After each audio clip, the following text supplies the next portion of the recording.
E aí, pessoal, tudo bem? Sejam bem-vindos aí a mais uma discussão de questões e, junto das questões, vamos guardar um conteúdo. Eu trouxe hoje uns assuntos de hemorragia do trato gastrointestinal. Eu sou Amir Kellner, coordenador da cirurgia do Grupo Eu Médico Residente. Então, não vamos perder tempo não. Vamos começar olhando essa questão aí que eu trouxe para vocês. Pausa teu vídeo, tenta resolver e eu volto já para discutir lá junto contigo. Bom, pessoal, primeiro a gente precisa definir o que é hemorragia do trato gastrointestinal. Hemorragia do trato gastrointestinal é qualquer sangramento que pode ocorrer desde a cavidade oral até ali a região anal. Então, se tivermos um sangramento aí ao longo do trato gastrointestinal, isso configura uma hemorragia do TGI.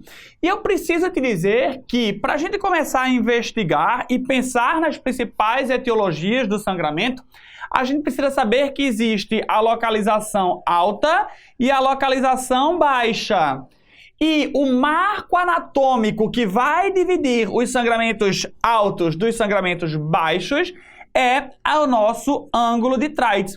O nosso ângulo de Treitz que se encontra ali na transição da quarta porção do duodeno para a primeira porção do jejum. Então, vamos lá, guarda o conceito. Tudo que acontecer acima do ângulo de Treitz é hemorragia digestiva alta e tudo que acontecer após o ângulo de Treitz é uma hemorragia digestiva alta. Sabemos que 60% dos sangramentos do TGI vão ter origem antes do ângulo de Treitz, HDA, e 40% das hemorragias do TGI vão acontecer após o ângulo de Treitz, a famosa HDB, hemorragia digestiva baixa aqui na intimidade.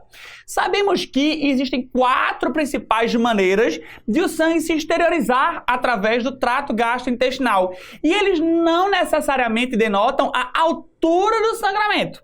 Mas veja, as hemorragias digestivas altas é mais comum de se manifestar através de hematêmese, vômito com sangue, ou de melena, aquele sangue digerido. Então, não obrigatoriamente isso configura HDA, mas é mais provável que as HDAs se manifestem através desses dois tipos de sangramento. Enquanto as hemorragias digestivas baixas, elas vão se manifestar principalmente, mas não obrigatoriamente, através de enterorragia, sangue vivo, fezes apenas com sangue, se exteriorizando ali através do reto, ou então hematoquesia, são aqueles ali raias de sangue envoltos nas fezes formadas. Não obrigatoriamente denotam HDB, mas falam a favor. É importante a gente saber que, diante de qualquer etiologia de sangramento do TGI, a conduta inicial vai ser a mesma. Peraí, amigo. Você está me dizendo que se eu tenho uma úlcera que está sangrando, se eu tenho uma laceração de malorivais, se eu tenho um divertículo que está sangrando, uma angiodisplasia secal que está sangrando, a conduta inicial vai ser a mesma? Sim, eu estou te dizendo.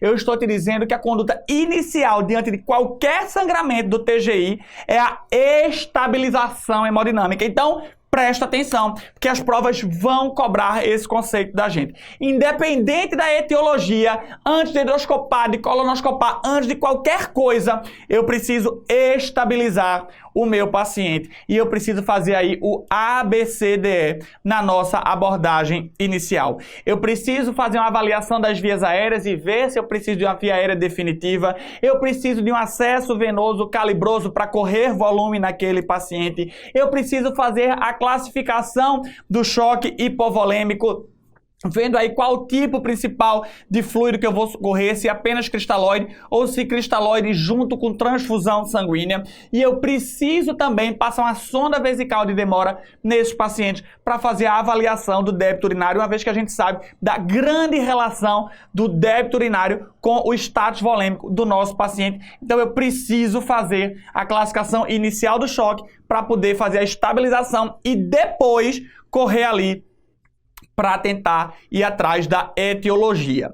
Pessoal, antigamente se falava muito da passagem de sonda nasogástrica para definir a altura do sangramento. Hoje em dia esse conceito vem caindo um pouco por terra, algumas bancas ainda continuam usando. Na prática clínica, muitos cirurgiões, muitos clínicos ainda usam essa metodologia, mas saiba que ela não é mais obrigatória, mas ela pode indicar para a gente a origem do sangramento. Bom, diante de um sangramento, o paciente chegou, eu fiz a estabilização hemodinâmica e eu passei uma sonda nasogástrica naquele meu paciente. Eu posso ter 3 tipos de retorno. Raciocina aqui comigo. Não olha para o slide não, raciocina aqui comigo. Bom, eu posso passar uma sonda nasogástrica e vir sangue.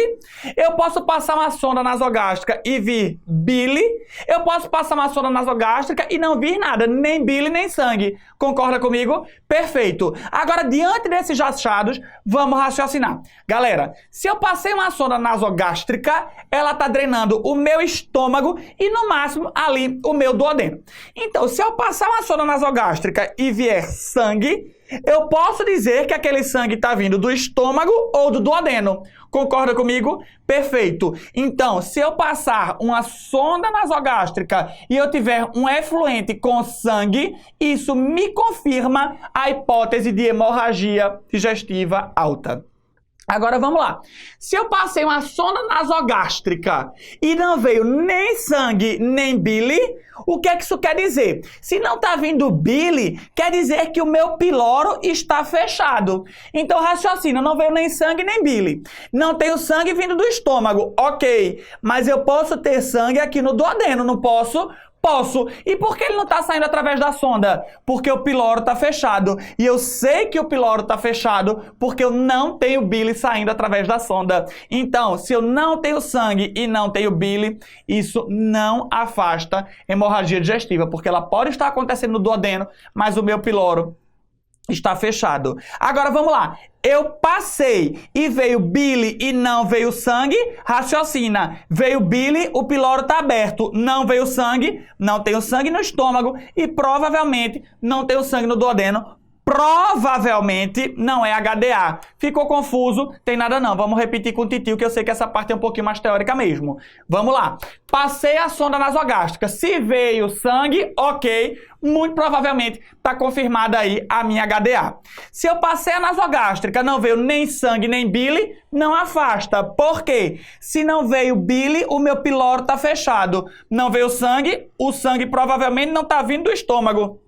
Mas eu posso ter um sangramento no duodeno que, como o meu piloro está fechado, não deixa ele sair através da sonda.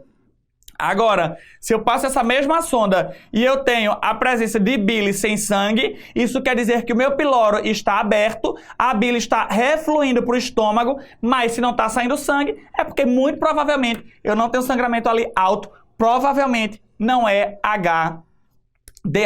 Endoscopia digestiva alta. Vamos começar falando agora dos métodos de rastreio e auxiliares aí ao diagnóstico das hemorragias. A endoscopia digestiva alta é o primeiro exame a ser realizado num paciente com hemorragia digestiva, seja ela alta ou baixa. Ele deve ser feito prioritariamente dentro das primeiras 24 horas, mas atenção, eu só posso fazer a endoscopia depois que eu estabilizar o meu paciente. A prova vai induzi-lo a fazer a endoscopia antes da estabilização, mas isso está errado. Lembra, a endoscopia é um exame que requer sedação. A sedação muitas vezes faz ali uma diminuição dos níveis tensionais e você pode piorar o status volêmico, o status hemodinâmico do seu paciente. A maioria das fontes diz que a endoscopia digestiva alta deve ser realizada ainda que a nossa principal suspeita seja uma hemorragia digestiva baixa. E a grande vantagem da endoscopia digestiva alta é que ela é um método diagnóstico e terapêutico. Eu posso propor ali hemospray, hemoclip, utilização de plasma de argônio, eu posso fazer ali a escleroterapia de varizes sangrantes. Então veja que eu posso utilizar de vários métodos para cessar o sangramento através da endoscopia. Colonoscopia, um grande exame para avaliação da hemorragia digestiva baixa. Pessoal, 95% dos sangramentos baixos vem da região colônica. Só 5% aí fica naquela região do intestino delgado, que eu não vou conseguir avaliar nem com endoscopia, nem com colono. Graças a Deus, 95% dos casos de HDB vem da região colônica. Uma colonoscopia é capaz de fazer uma boa avaliação. Muitas fontes se questionam questionam se precisa de preparo. Sabemos que o preparo ele não é obrigatório, mas ele ajuda a aumentar a acurácia. Muito provavelmente, um cólon mal preparado vai permitir que o colonoscópio chegue até a região cecal. Eu também preciso estabilizar o meu paciente antes da colono, e assim como a endoscopia digestiva alta é um método diagnóstico e terapêutico. Arteriografia é um método diagnóstico que utiliza contraste para avaliar o foco do sangramento, mas a arteriografia necessita de um sangramento ativo e com uma certa vazão. A gente sabe que a arteriografia só vai ser positiva em sangramentos ativos de 0,5 a 1 ml por minuto. É um método diagnóstico e terapêutico, eu consigo chegar exatamente no meu vaso que está sangrando, né? E eu consigo fazer uma boa avaliação da topografia. Normalmente, este método é indicado quando eu tenho uma cintilografia positiva ou então um sangramento muito grave, que eu não consigo estabilizar o meu paciente por endoscopia e por uma colono. Aí a gente pode colocar o paciente na arteriografia. Normalmente, este exame é utilizado fazendo a avaliação dos ramos da artéria mesentérica superior, mas se sua hipótese fala a favor de um sangramento ali em cólon transverso, sigmoide, cólon esquerdo, reto, eu posso sim começar fazendo a avaliação pela mesentérica inferior. E como eu disse anteriormente, este método permite terapêutica através de embolizações. Cintilografia, ele tem uma maior sensibilidade em relação à arteriografia, porque sangramentos maiores que 0,1 ml por minuto, lembra da arteriografia de meio a 1, aqui um sangramento maior que 0,1 ml por minuto já consegue positivar o exame. Desvantagem, não define bem o foco do sangramento. Ele mostra uma região abdominal onde provavelmente está o sangramento, mas ele não me diz especificamente qual é a topografia e também não permite a realização de métodos terapêuticos para acessar ali aquele nosso sangramento. Cápsula endoscópica. A cápsula endoscópica permite uma boa avaliação de intestino delgado, tá? A gente faz ali a ingestão da cápsula, ela sai tirando foto e mandando para um software ao vivo e você consegue ver bem onde está sangrando. Não permite terapêutica, veja, eu não tenho aqui braços, eu não tenho aí maneira de passar nada para fazer ali terapêutica. Eu não posso realizar num paciente ocluído ou com suspeita de oclusão e ela é muito boa para se realizar nos pacientes com sangramento obscuro. O que danado é sangramento obscuro? O sangramento obscuro é aquele sangramento que você vê a exteriorização, mas você não sabe de onde ele está sangrando. Raciocina comigo. O sangramento obscuro, então, é aquele sangramento que ele se exterioriza através de hematoquesia, hematêmese, melena, enterorragia, mas eu faço endoscopia digestiva alta, endoscopia digestiva baixa e eu não acho o foco de sangramento. Ou seja, você sabe que o paciente sangra, mas você não sabe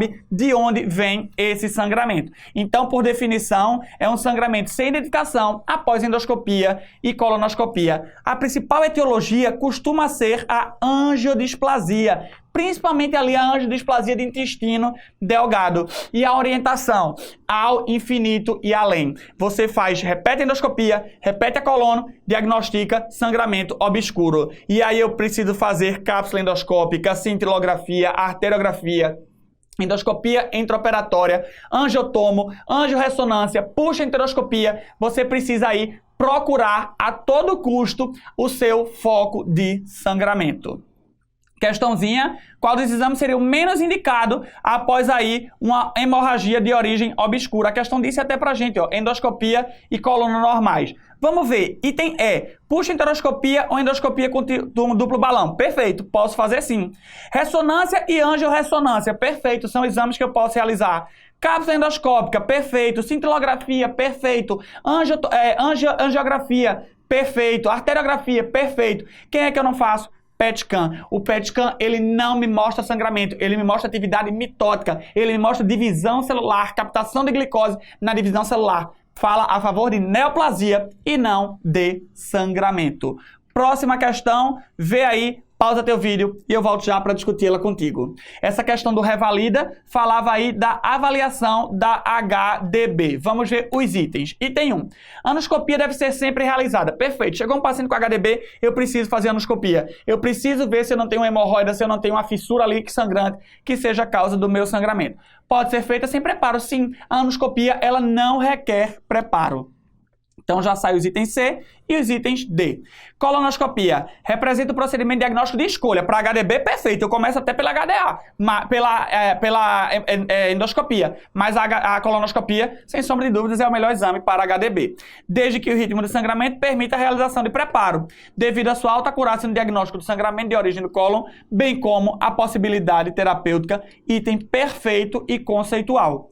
Terceiro item dessa questão, artério, indicada quando o sangramento é importante o suficiente para contraindicar o preparo para a colonoscopia ou após um achado positivo a cintilo. Perfeito, o paciente está sangrando muito. Eu não consigo preparar para a colonoscopia. Ou então eu tenho uma cintilo positiva, o que é que eu faço?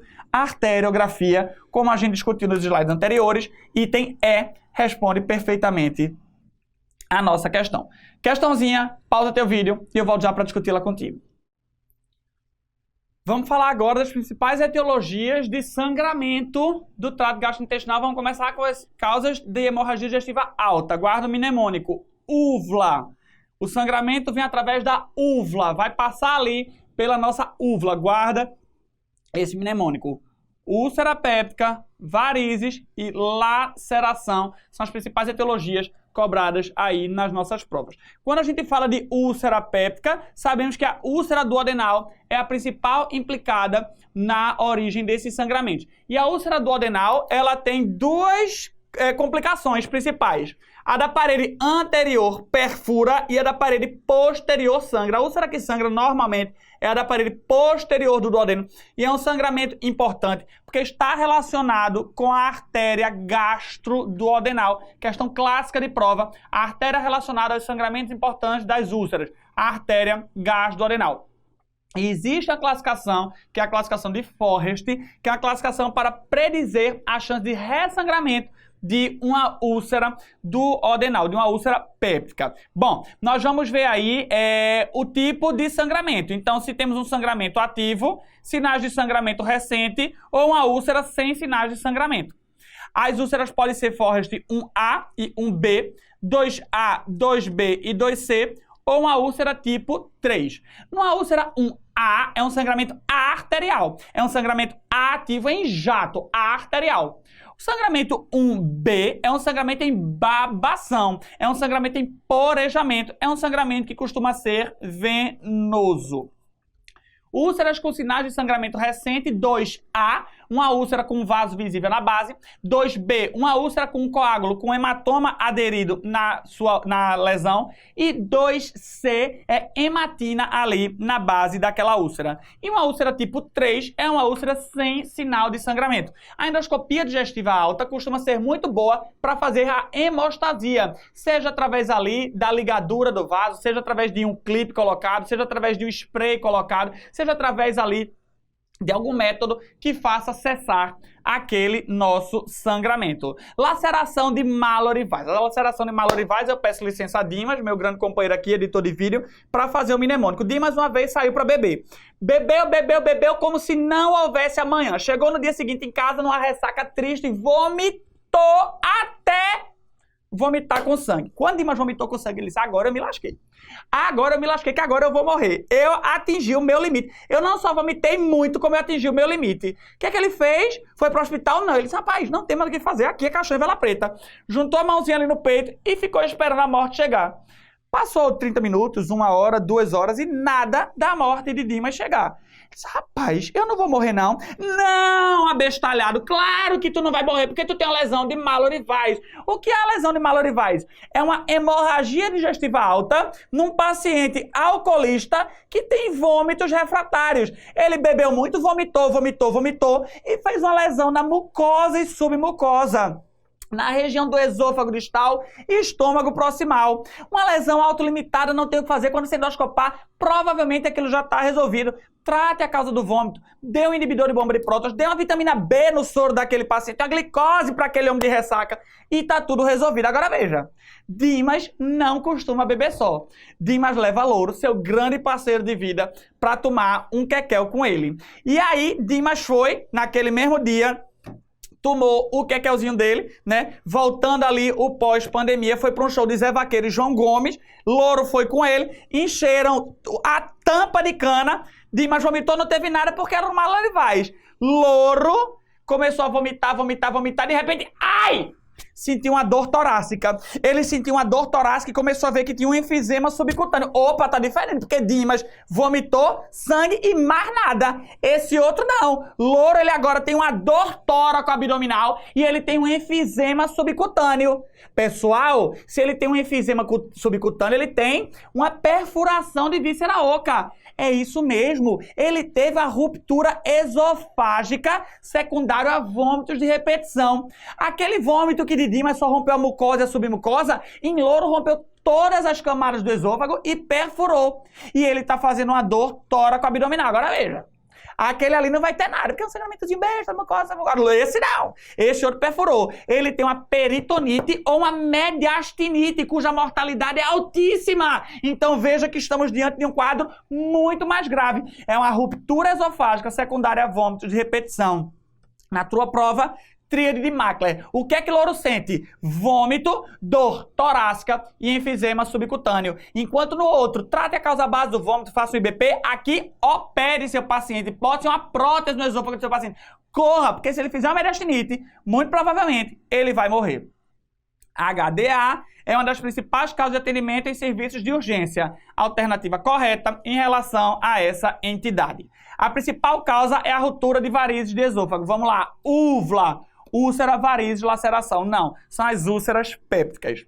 O exame inicial a ser solicitado na admissão de pacientes com HDA é a endoscopia digestiva alta. Não, pessoal. O que é que a gente vai fazer inicialmente? A gente vai estabilizar o nosso paciente. Úlceras gástricas e duodenais são as principais causas, é a principal causa de HDA. Perfeito. Úlceras, varizes e lacerações. Terlipressina e octreotide se mostraram úteis no controle da HDA, independente da etiologia. Não. Terlipressina e octreotide eu uso para as varizes esôfago-gástricas. O IBP está indicado na urgência, pois auxilia na cicatrização rápida das úlceras e na prevenção da rotura de varizes de esôfago. Não atua em nada na prevenção da rotura de varizes esofágicas. Ele de fato está indicado, mas ele não faz essa rápida cicatrização, como diz aí a questão gabarito alternativa C. Vamos lá, questãozinha, pausa teu vídeo e eu volto já para discutir ela contigo. 42 anos, queixa de episódio de hematêmese de grande quantidade. Fez a endoscopia com achado de uma úlcera pré-pilórica Forrest 1A. 1A é um sangramento arterial.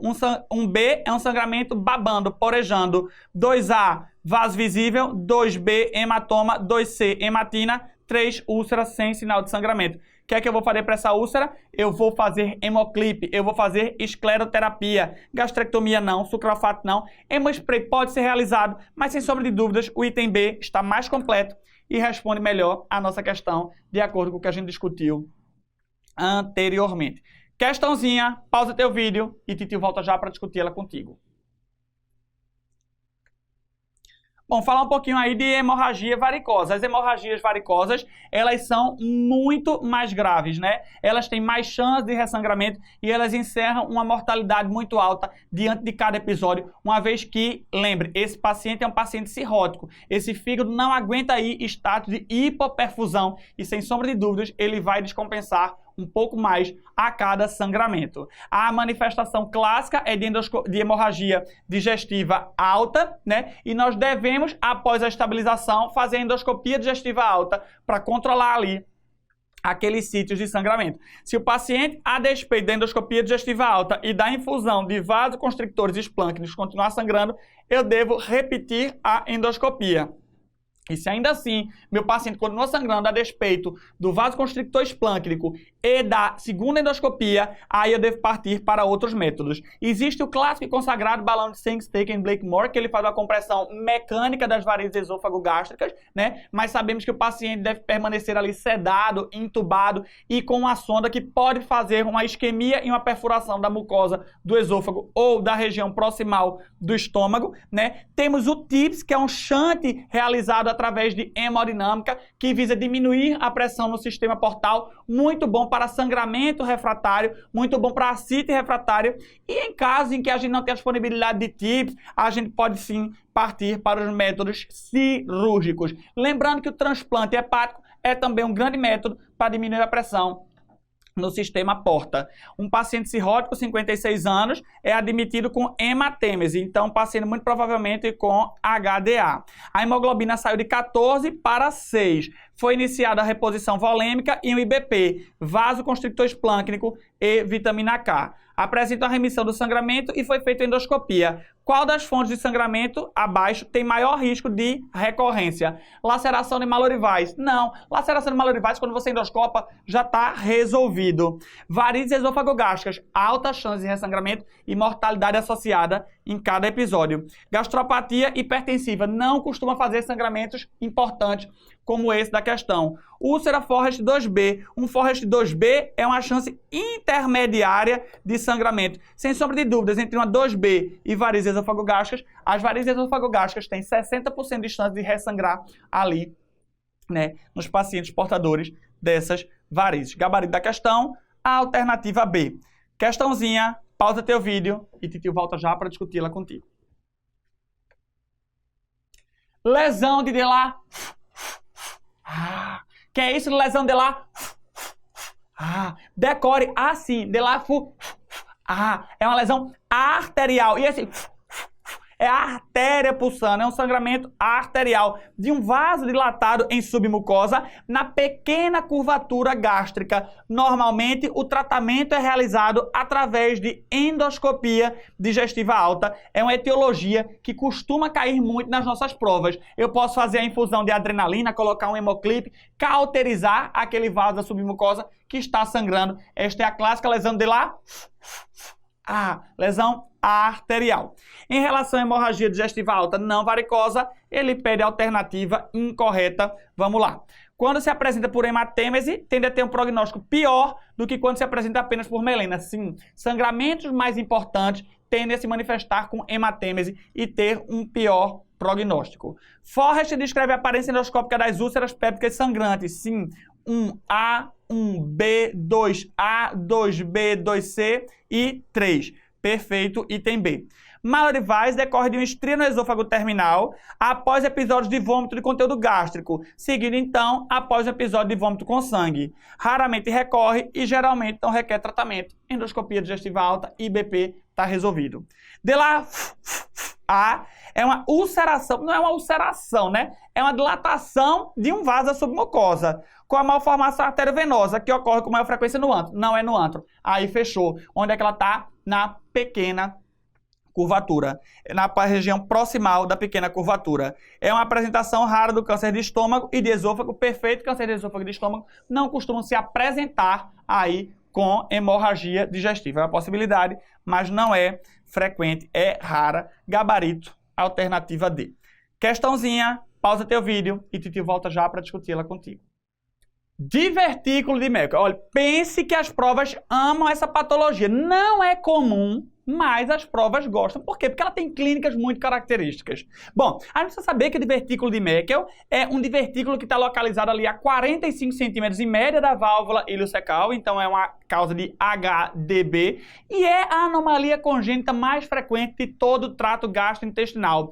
Ele resulta da não formação do ducto ónfalo-mesentérico, e é um divertículo verdadeiro, uma vez que todas as porções da parede do trato gastrointestinal estão formando essa saculação, mucosa, submucosa, muscular e serosa. E por que este divertículo de Merkel é causa de sangramento? Vou te dizer agora. Sabemos que 50% dos pacientes possuem uma mucosa gástrica ectópica aqui na região da base diverticular. Se eu tenho mucosa gástrica, eu tenho produção de ácido clorídrico, eu tenho produção de HCl e a ulceração daquela região com consequente sangramento. Obviamente que a principal sintomatologia de um paciente com divertículo de Merkel é ele ser assintomático, mas sangramento na nossa prova é a mais encontrada, seguida de inflamação e obstrução, uma vez que ele pode fazer uma intussuscepção intestinal. Esse divertículo de Merkel é causa de sangramento importante, principalmente em crianças. Então, sangrou e é uma criança na tua prova, pensa no divertículo de Meckel. Ele também pode ser encontrado dentro de uma hérnia inguinal, e vamos dar o epônimo de hérnia de Littré, e a cintilografia com tecnésio e hemácias marcadas vai ser o grande exame para investigar a presença deste divertículo. Nos casos assintomáticos, não procedemos a nenhum método, mas nos casos em que ele tem complicações, a gente deve fazer a ressecção, avaliando a possibilidade de anastomose primária. Criança de 5 anos, sangramento vivo nas fezes. Criança com sangramento, pensou em quê? Divertículo de Meckel. Qual o exame realizado para ver a fonte de sangramento? Qual o grande exame? Raciocina, puxa da cabeça para o divertículo de Meckel. Perfeito, cintilografia com hemácias marcadas. Questãozinha, pausa teu vídeo e eu volto já para discutir ela contigo. Hemorragia digestiva baixa. Pessoal, as principais etiologias que eu tenho que saber para hemorragia digestiva baixa tá aí na casa do D. É a doença diverticular, é o adenocarcinoma, neoplasia, é a displasia, angiodisplasia, é o divertículo de Meckel e a doença orificial. Pessoal, são sangramentos menos graves e mais intermitentes, que tendem a ceder quando eu colonoscópio. O colonoscópio já não tem mais sangramento. A displasia era ali a segunda, terceira principal causa, mas sabemos que ela vem caindo em incidência, enquanto a doença orificial vem aumentando a sua prevalência como causa de hemorragia digestiva baixa. Sobre HDB, alternativa incorreta. 85% dos casos cessam espontaneamente. Perfeito. A doença diverticular é a principal causa de HDB. Perfeito. Divertículo, adenocarcinoma e displasia em queda. O divertículo de Meckel é a principal causa de sangramento em crianças. Perfeito também. Sangramento gastrointestinal de origem obscura caracteriza-se pelo achado de anemia e ou sangue oculto fecal positivo, sem diagnóstico etiológico após endoscopia alta e de colonoscopia. Perfeito. É assim que a gente diz que é sangramento de origem obscura. Todos os pacientes, já errou porque começou com todos. Todos os pacientes que apresentam hematoquesia obrigatoriamente necessitam de avaliação proctológica e pesquisa de sangue oculto fecal. Se eu tenho na cara o sangue, para que eu vou fazer pesquisa de sangue oculto? Não. A pesquisa de sangue oculto, se eu já tenho sangramento, eu não tenho mais por que fazer pesquisa de sangue oculto. Gabarito, alternativa é. Espero que vocês tenham gostado. Quem gostou, curte e compartilha. Quem não gostou, curte do mesmo jeito e envia aí para os inimigos. Um grande abraço a todos. A gente se encontra em breve.